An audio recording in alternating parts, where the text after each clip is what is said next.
और भरत, सब ठीक चल रहा है बेटे?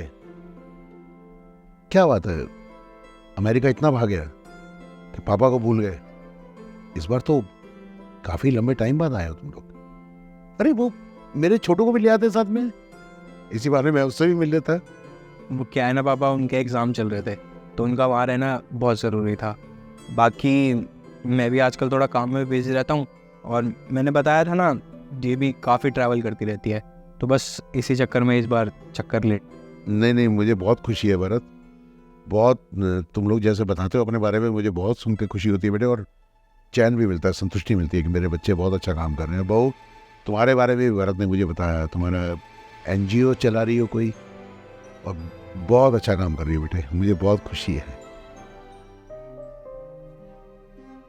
अच्छा पापा, वो सब छोड़िए, आप ये बताइए, भरत बता रहे थे कि मम्मा बहुत सारी ज्वेलरी छोड़ के गई है, तो कहाँ है वो ज्वेलरी? बेटे, ज्वेलरी तो उसके पास काफी थी, और उसे शौक भी था ज्वेलरी का। उसमें से जहां तक मुझे याद पड़ता है, कुछ एक ज्वेलरी तो उसने तुम लोगों की शादी में शायद तुम्हें ही गिफ्ट कर दी थी, और बाकी की तो बैंक में लॉकर में ही रखता हूँ मैं। अच्छा, और पापा आपने एफडी कितनी करवा रखी है? एफडी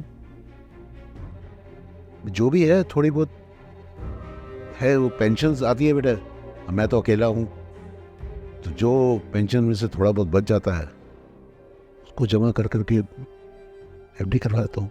अच्छा पापा, जो आपकी पेंशन आती है उससे आपका गुजारा हो जाता है? गुजारा तो अच्छे से हो रहा है बेटे, कोई दिक्कत ऐसी है नहीं।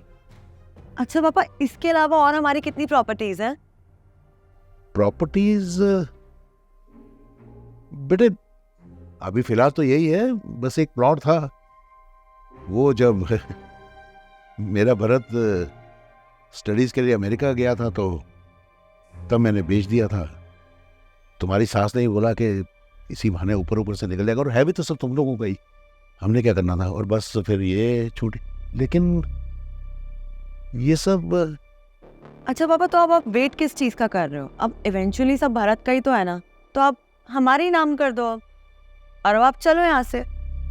हाँ बेटे, मैंने कब मना किया, और मैंने कौन सा अपने साथ लेके जाना है? ये सब जो किया है, ये सब भरत बेटा, ये क्या चल रहा है तुम लोगों के माइंड में?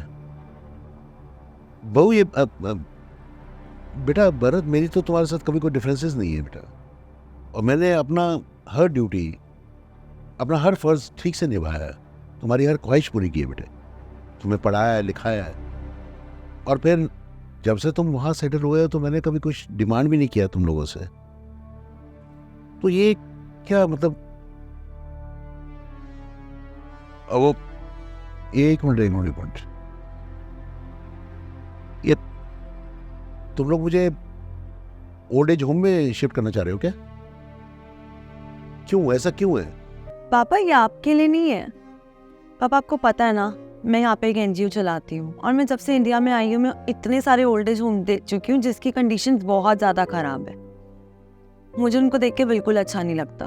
तो मैंने भरत से डिस्कस करा, मैं चाहती हूँ इस घर को हम बहुत अच्छा well maintained old age home बनाएं, जिससे उनको भी बहुत ज़्यादा हेल्प आउट हो जाएगा और वो लोग भी अच्छे से रह पाएंगे।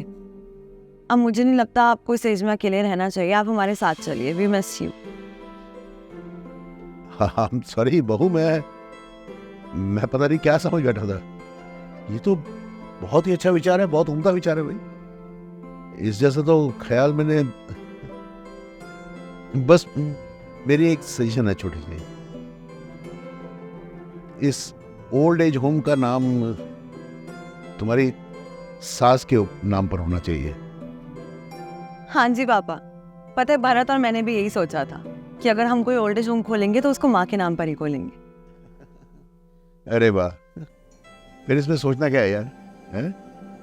बहू, तुम इसके पेपर्स तैयार करवाओ, है ना, जो भी इसकी लीगल फॉर्मेलिटीज हैं। देखो, मैं तो जानता नहीं हूँ, तुम जानती हो अच्छे से, तो मुझे जहाँ कहोगे मैं साइन कर दूंगा, मुझे कोई दिक्कत नहीं। ये जो तुम बच्चे कर रहे हो, ये वसीयत अपने आप में एक मिसाल अरे Bharat, you made me proud बेटा, I am very proud of you, very proud of you. लेकिन एक बात बता दो, मेरी बहू तुमसे ज्यादा समझदार है। खुश रहो बेटा, खुश रहो।